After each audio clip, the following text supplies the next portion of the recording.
Well, thanks for staying with us on the program this morning. It's time to delve into the conversations making the rounds on the front pages. Joining us to have this conversation is Dr. Aliyu Ilias. Doctor, good morning to you. Good morning, and thank you for having me. It's always a pleasure. Now, let's start with one of the biggest events in the FCT yesterday at the NAF Center, where we saw a convergence of political bigwigs to include the president at an autobiography, a book launch of the former Jigawa State Governor, His Excellency Sule Lamido. It was more about the book, but national issues took the center stage, much like we're seeing. So let's start with President Bola's statement there. He took the floor and said that he's aware of the criticisms following some of his reforms, which many Nigerians believe are the reasons for the current economic hardship. But he says that he's undeterred and would remain focused on the renewed hope mandate to bring Nigeria to where he envisions it would be. Right, I think it's gladding that we see anytime we have opportunity of a book review, book presentation, it's an Economist platform whereby everybody speaks about political status of Nigeria. We could see Obasanjo, we could see Lamido, we could see Atiku, both of them bring a statement. But the statement of Bola Ahmed Tinubu through the Minister of Information, I don't know if I'm correct. Yes, I think I saw it. So I saw the way they are presenting, and I'm glad they are actually presenting it in the front of the right platform, because I know people like Obasanjo will also find a way to look into what they have just said. But there is undeterred, where it's relative. When you are undeterred, what you are seeing is not what the Nigerians are seeing. In fact, what the elite are actually seeing is not what the majority of the Nigerians are seeing. So if he says he's undeterred, according to IMF, let me go Economist again, they said that it will take us 15 years for us to achieve development, and they must be consistent. And I think what now said, you need to do what we are doing 5 times to achieve $1 trillion dollar economy. If you look at those two things together, you see that it's not a very easy thing for him to come back. So for him making that statement, I think it's political. He just wants people to think everything is fine. That shows that they're actually feeling and getting to hear what's happening to the masses. But I want so you believe that the criticism is reaching the ears? It's reaching the ears of the president. Perhaps we have people on ground that also tell him that simply shows that he understood that no, he has never for once not acknowledged that people are actually suffering.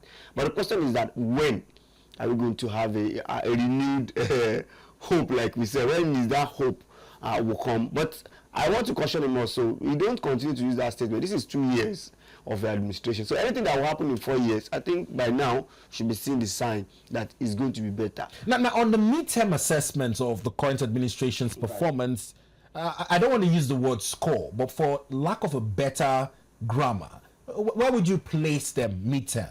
Right. So when we are looking at them for midterm, I want to actually appraise them. We need to look at what they promise and what they actually are delivering. For me, I expect more than this by now, because if you look at the way they actually came into to power, we have seen problem of change, and they said they come in with renewed hope.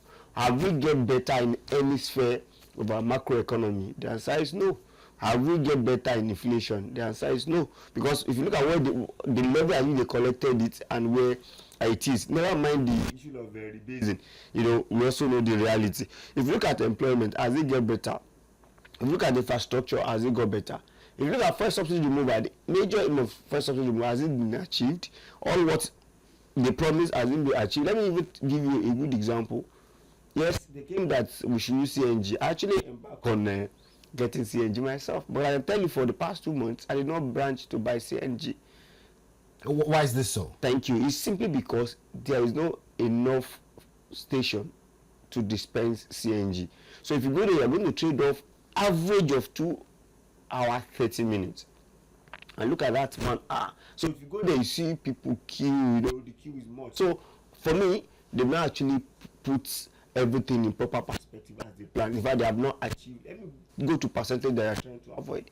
So if you look at their promise and where they are now, they are around 30-something %, which is below average. It's below average, because we expect that with their, with the level at which they are coming from. Perhaps they also took over from APC government. Also, Tinubu is known for delivering as we expected. Perhaps he's the most experienced politician we ever have as president. Putting all those things together, they have performed below average. Well, the performance of the current administration at midterm is also another conversation that is going on today. Key stakeholders will be having that deliberation on where the current administration has fared in its promises to Nigeria under the Renewed Hope agenda. Well, while at that autobiography presentation of the book by the former Jigawa state governor, he took the podium and he advocated for one man that is seen as the father of democracy in Nigeria, the late MKO Abiola, and he spoke about the alleged ITT debt owed Abiola's family by the federal government, urging President Bola Ahmed Tinubu that that would be one of the best ways to resolve the June 12 saga.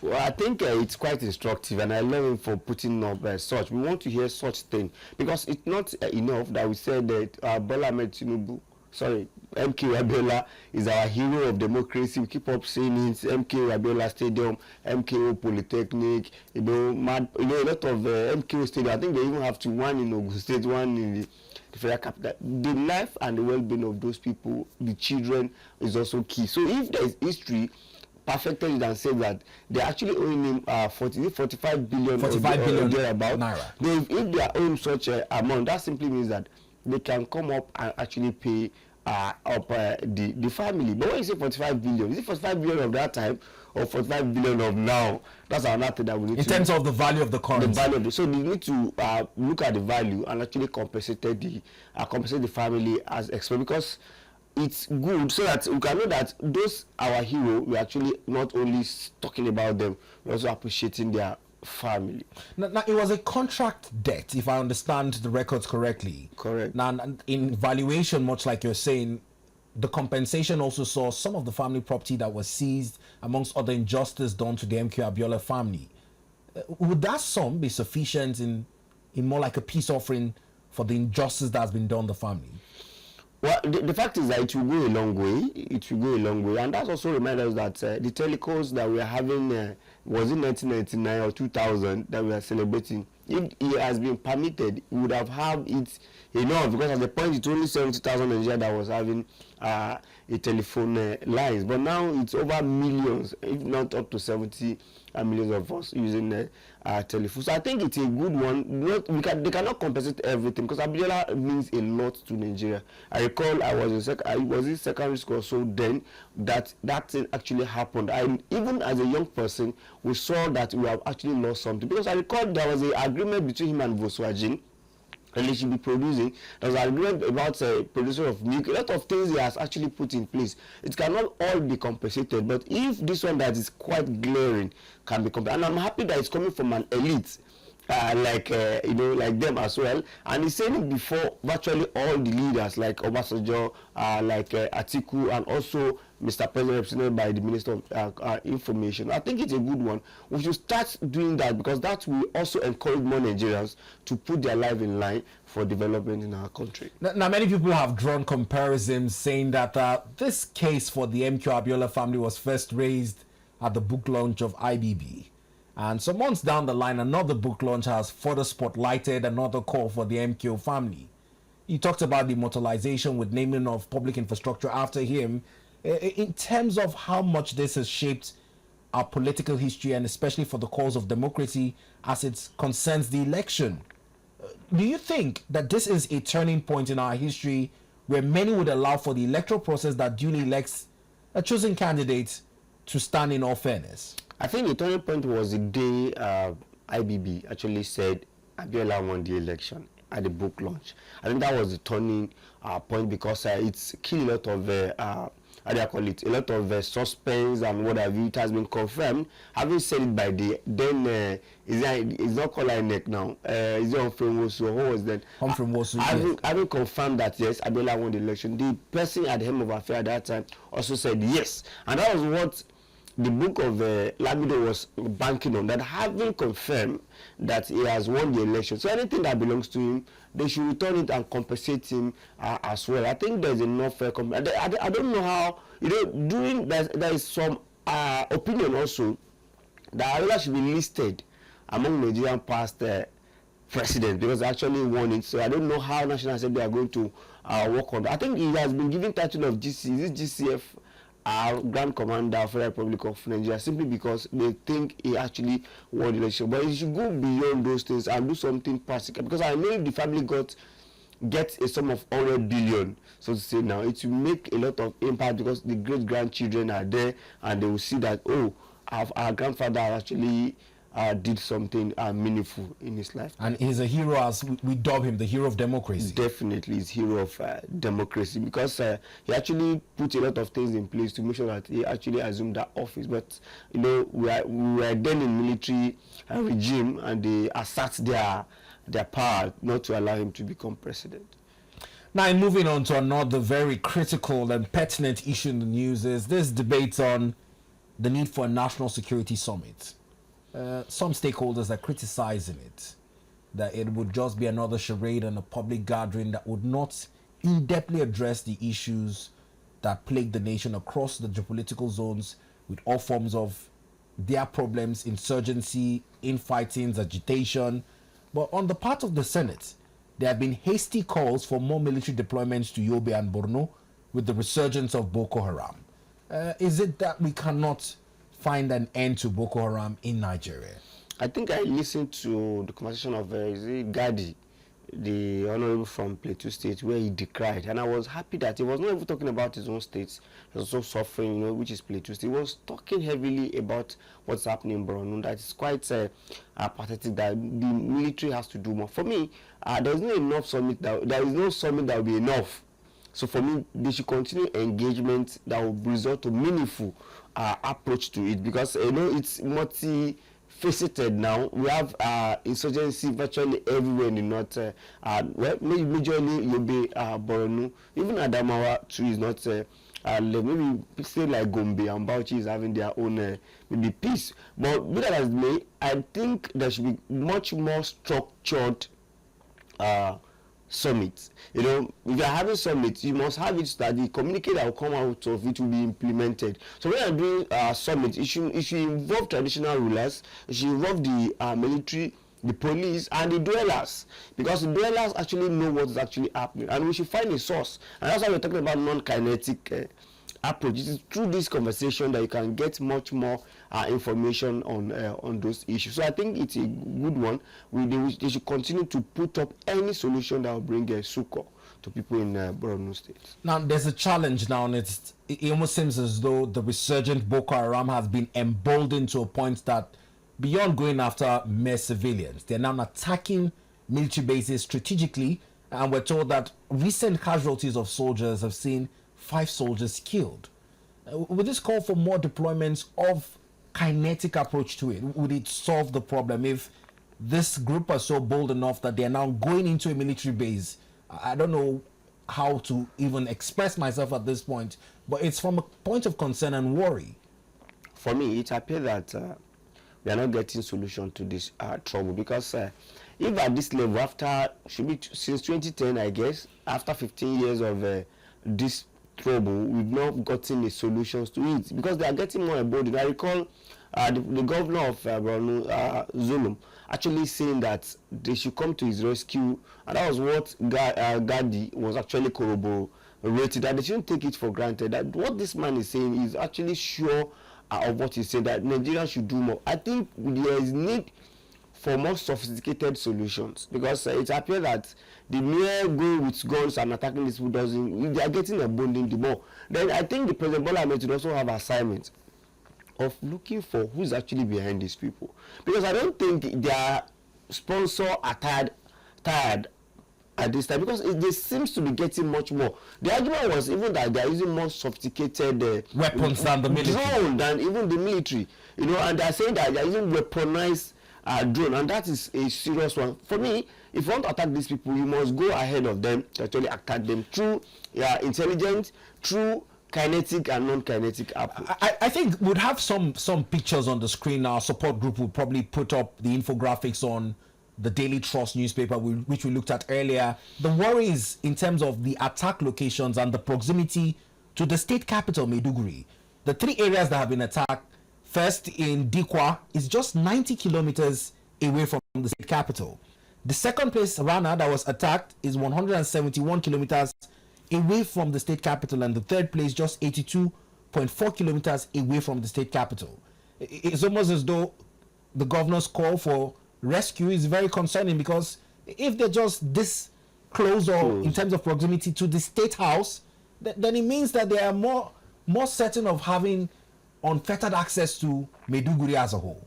It is like you can see the map, right. map showing the attack locations, the 3 red spots, and the state capital designated by the black key, Maiduguri there. You just find out that these are local governments that are very close to the center of power in Maiduguri, not even the ones that are far out, or you'd say in the outskirts of Maiduguri where these attacks have been coordinated. I think it's quite instructive for government to tame them as soon as possible. Because I recall in Abuja, we have an attack on at a church in Mandala also, and we have another one at Nyanya, Maraba, and that time the tense was actually up. I don't think we should tolerate these people. So at this point, I think government should put all effort, all approach to make sure. But for me, I don't think it's even too much for them to comb all those Sambisa everywhere around. No, it can be a 1 month assignment for Nigerian military, police, every other security agency. Go en masse, comb it with both from up and from down. I think it's not too much for us to do, because if you look at our budget, even the military is taking much more, and it's not reflecting in the way these people are still attacking us. So that means we may have to call for, there was an option of bringing in mercenary, even though I will not agree with mercenary, but if that will bring solution to that environment. But I don't think there's any shame in doing that. We've seen some of the biggest world powers employ mercenaries. Russia did it. The United States at some points also explored the opportunity. If we need to seek trusted allies, take for instance, since there's more of a partnership between the United States and Nigeria in terms of security, and now we're looking at China as well, can't we have trusted allies help with this over a period of time, and then we phase out the training? It's not even a big deal. It's just our perspective and disposition to it. And I think it's more of National Assembly, because I think it has been raised over time that we should consider that if that is what will bring succor and bring solution to this problem, because it's taking longer time. Any solution that you are looking for solution for the past 15 years, I have not been able to actually put a stop to it. It's quite alarming, and now that is getting closer, it's a serious issue. That means they are going to take over the entire state from Nigeria. That's quite worrying. It's a serious problem that president must not sleep on his ORS, on his OR. Even the National Assembly, we must put a stop to it. Who is actually sponsoring them? There should be an intel. There was an intel published by Interpol last year, right, in the UAE, where they said they had no names of sponsors and they were ready to give that document to the federal government should they need it. It almost feels as though that news has been swept under the carpet. I agree with you that it was swept under the carpet, because I expect that federal government should follow that up and actually interrogate those people, and also even repatriate them to face the result of the law. Because for UAE to be able to say, oh, these people are actually sponsoring this, UAE must have their facts ready. But it seems, and that's why we are scared, just like the Jonathan administration, where he said Boko Haram could possibly be in his government, because these people must have been getting those informations and also find a way to actually stop those probe to actually know who is actually behind. I think they should be named and shamed, because by the time you name them, show them in public, people will know who they are also closer to, and there will be caution going forward. I think we should start from that area of making sure that anybody that is identified sponsoring these people should be named and shared. And the issue of what do you call it? Those people that have repent, that were also repentant Boko Haram members are now being more like reintroduced into society. We must be careful of those people too, because those people that have engaged in making sure that they deal with people, they kill people, they kidnap people, those people should be punished. The more you give them opportunity of being a repentant Boko Haram, the more you also endanger the society. How many days, how many years have you taken to actually, change their orientation? I recall there was a particular family that was brought back. They still find their way back to the den of Boko Haram, because they find life much, much easier. So it's a total engineering of their psyche that will make them to actually drop that idea of belonging to that sect.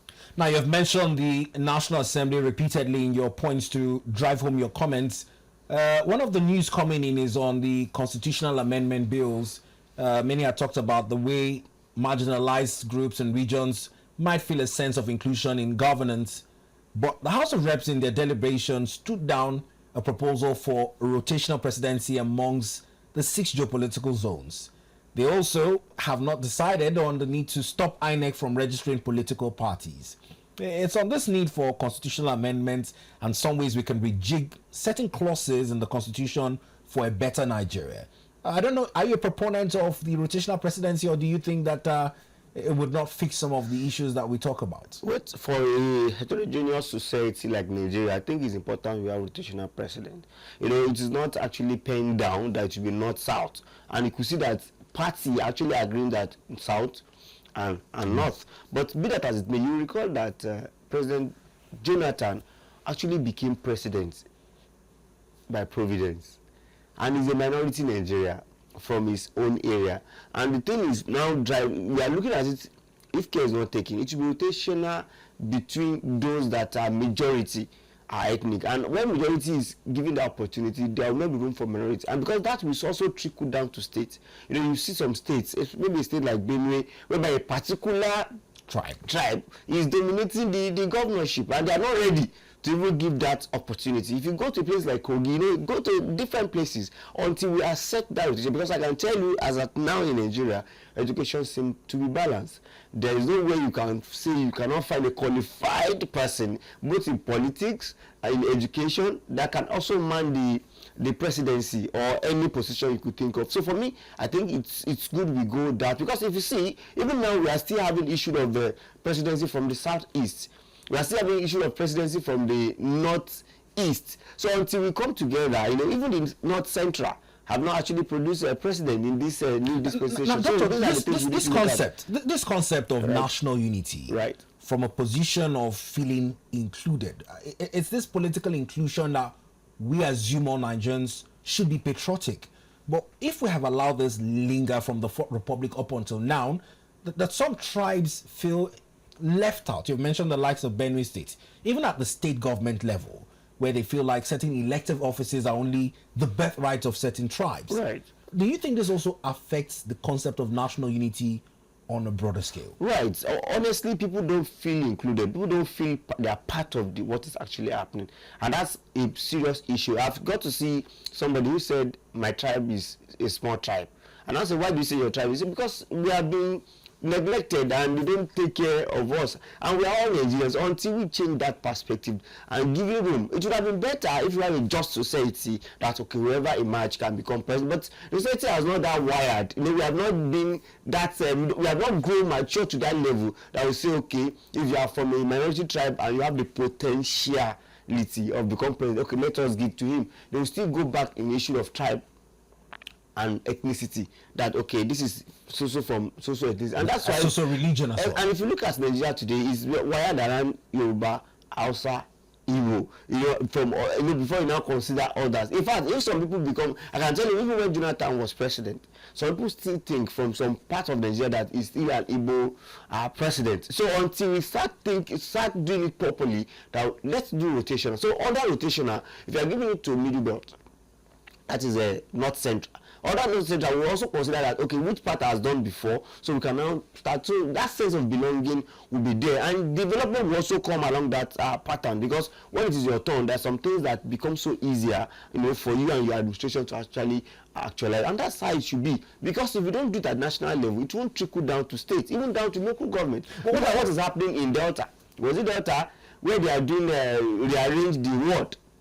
That this one will have 46. This one, look at the trouble it's actually causing. Those people actually complain. I think it's around Ijo and another tribes. They are saying no. If you allow these people to have more word, that simply means that we will be subjugated, because they will have much more, appointment, much more opportunity, and the senator perhaps will be coming from that. Is it declining? I forgot what they actually call it. So this is what we must look at. If we must have a just society where everybody will have a sense of belonging, we must look at it that in a rotational way, so that we know that, okay, these people are doing it over time. You know, it may take 30 years to rotate. We wouldn't mind.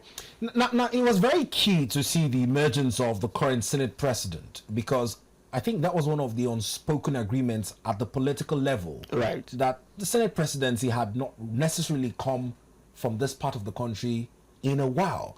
It seemed to be an unspoken agreement, a gentlemanly agreement amongst them at that level to allow for it to rotate to that position of the country.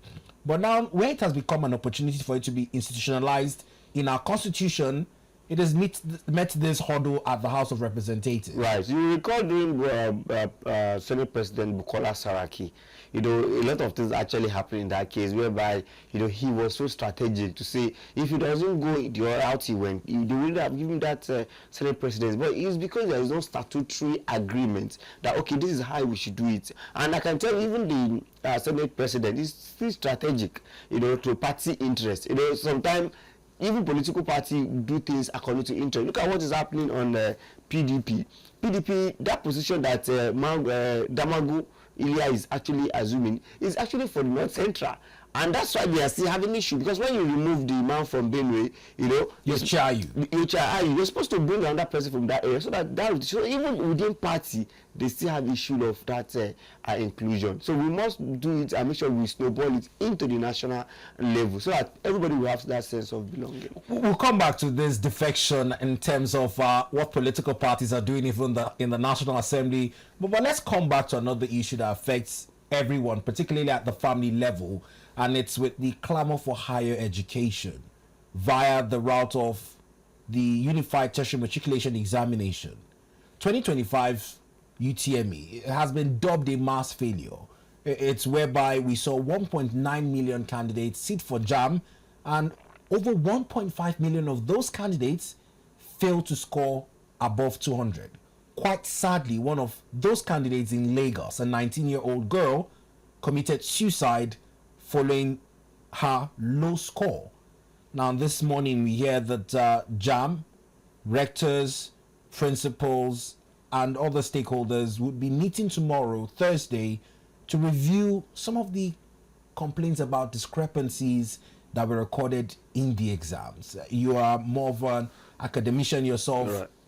Have you had time to look at the results, the complaints, the trends, and do you think that there is indeed a case of discrepancy, or is it what many are calling candidates being distracted by a social media age and students do not read as much? As different reports are making the rounds. I don't know what's your opinion on this. I will follow the trajectory of JAMB over time. Myself, I've involved several times. I wrote JAMB during our time. There was no even type. You do one, then the last one I did do that was type, and now they have.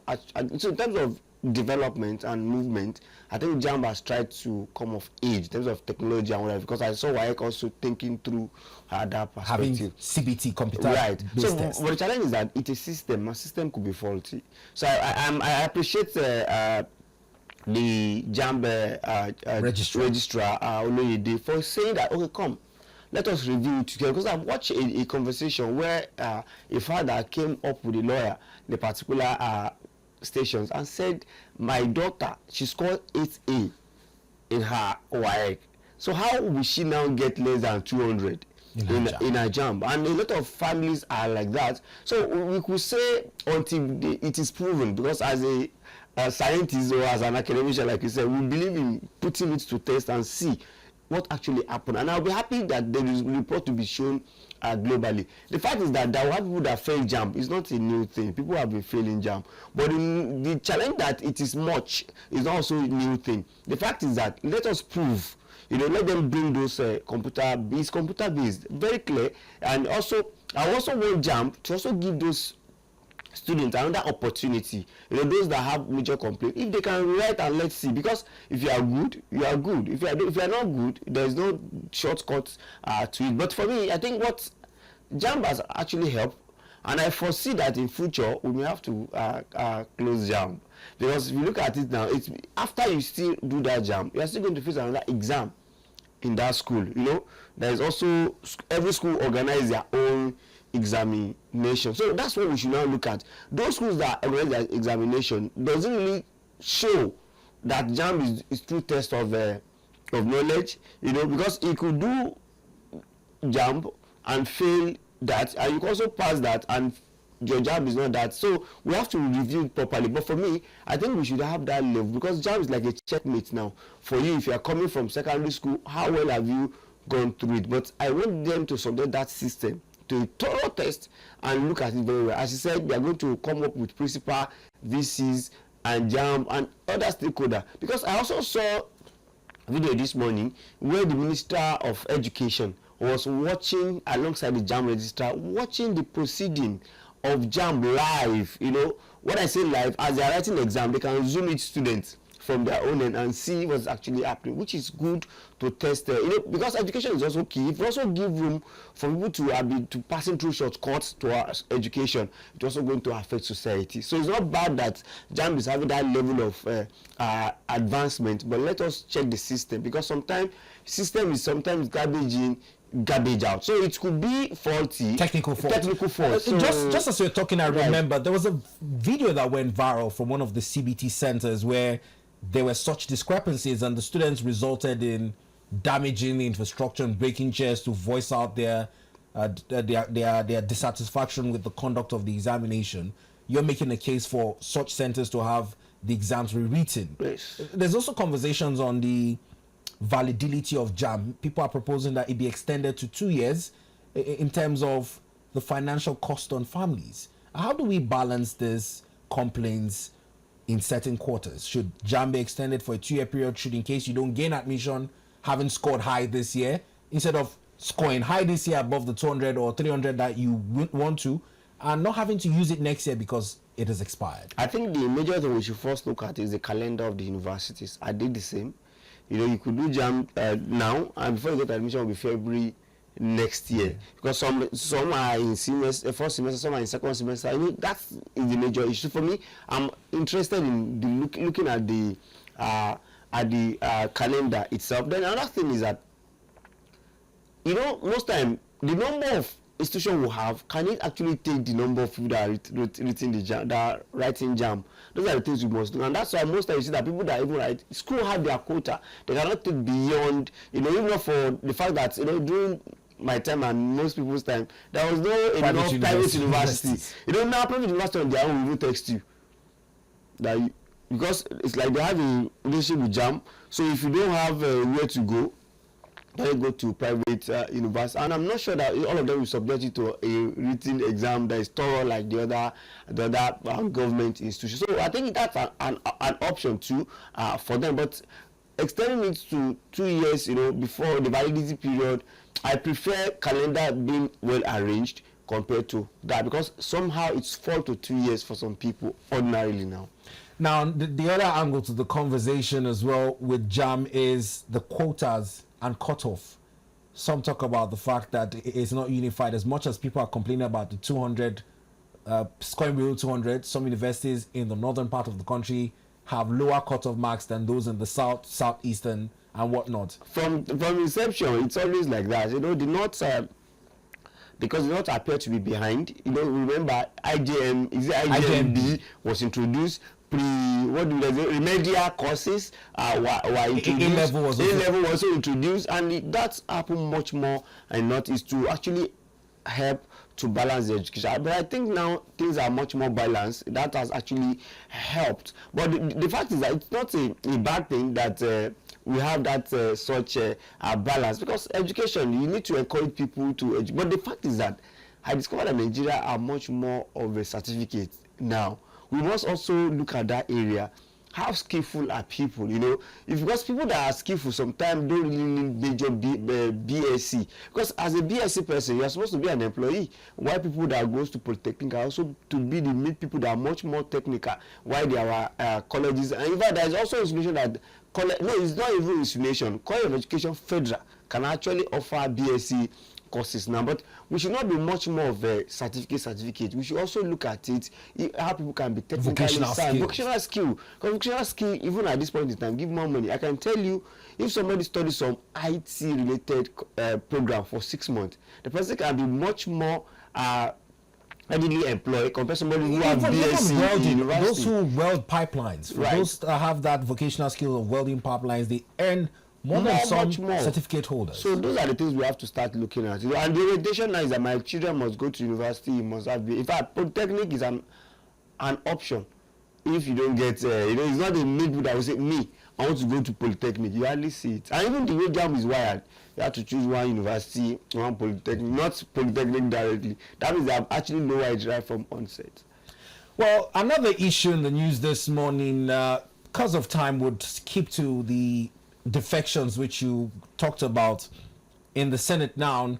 Elder statesman Bode George, reacting to the defections, said that Nigerians, not political parties, would decide the winners of elections going forward, in response to the news that 3 senators from Kebbi State who were formerly members of the PDP are now APC members.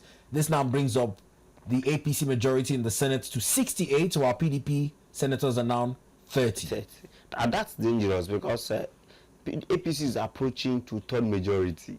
I think with 5 now, they'll have to third. So anything they want will just go the way they actually want, which is not good in our democracy, especially a multi-party system like Nigeria. I agree with Bode George. Actually, in the long run, not even long run, we vote for people, not for parties. Not for parties. And that's why Obi could have that number. Because Labour Party is new. It is not new, but it doesn't have the the followers and whatever. But because Obi was there, people actually supported Obi. I've seen, is it the referral to me until I'm not a Labour Party member, but I will support Obi at any point in time for now, and that's how it's. So you think that Nigeria is maturing towards individual candidates? Yes, it's resonating.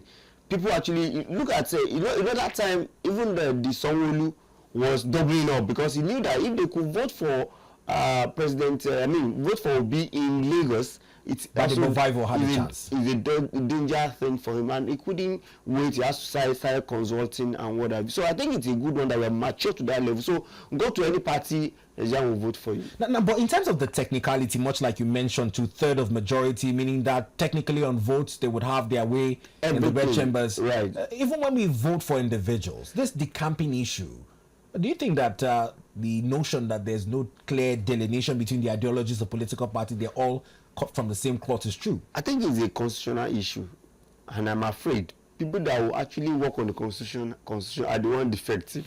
So it's a double wahala. So the fact is that it should be constitutional that once you are on a mandate of a particular political party, you cannot just decide to move out of it without any rancor, without any issues. And the ideology of that party, must also take you to court. That you should relinquish the position since you have decided to leave the political party. I think we have to get to that level. Until we have that in our constitution, I don't think. Now in closing, the PDP governors and ex-governors had a meeting quite recently, and off the back of that meeting, former governor of Benue State, His Excellency Gabriel Suswam, said that the PDP is in ICU, and if they don't do anything before 2027, the party will be considered dead. That's the way he put it. Now, the PDP took a decision to have former Senate President Bukola Saraki lead a committee to reconcile aggrieved members. You talked about the position of the Damagun in terms of the party and your chair unsettled. Do you think that the PDP stands any chance in fixing its house before 2027? The fact remains that PDP still have more structure in terms of ward, local government, and they have the history. They have the sympathy of people as at now. So I wouldn't say it will die, but it will not be a party to actually reckon with. Because with time now we could see Labour Party surpassing them if care is not taken. Because people are now thinking, once you're a PDP person, the likelihood of you defecting is very high. Even those people that are actually saying, being the meeting together, because I saw Seyi Makinde, I saw a lot of them. Are you sure they are not seeing their vision of joining APC? These are the things we have to look at. Because during G8 that time, during that period, we still see them saying that we are going to vote for President Bola. I think Seyi Makinde actually said it. Actually supported voting for a Southerner, and that Southerner, even though it belongs to APC, and that's what actually happened. But they are still in PDP. I think that ideology is key. No matter what, you must follow what your party decision, and that's why the leadership of PDP need to be reorganized. And I'm happy they have people like Bukola Saraki, who is former chairman of governors, former Senate President. He has the capacity to actually bring people together. But by and large, the position of chairman and secretary is very key in PDP to galvanize more support going forward. Well, we must thank you for your time on the program this morning, sharing your thoughts on the issues in the news. We appreciate you.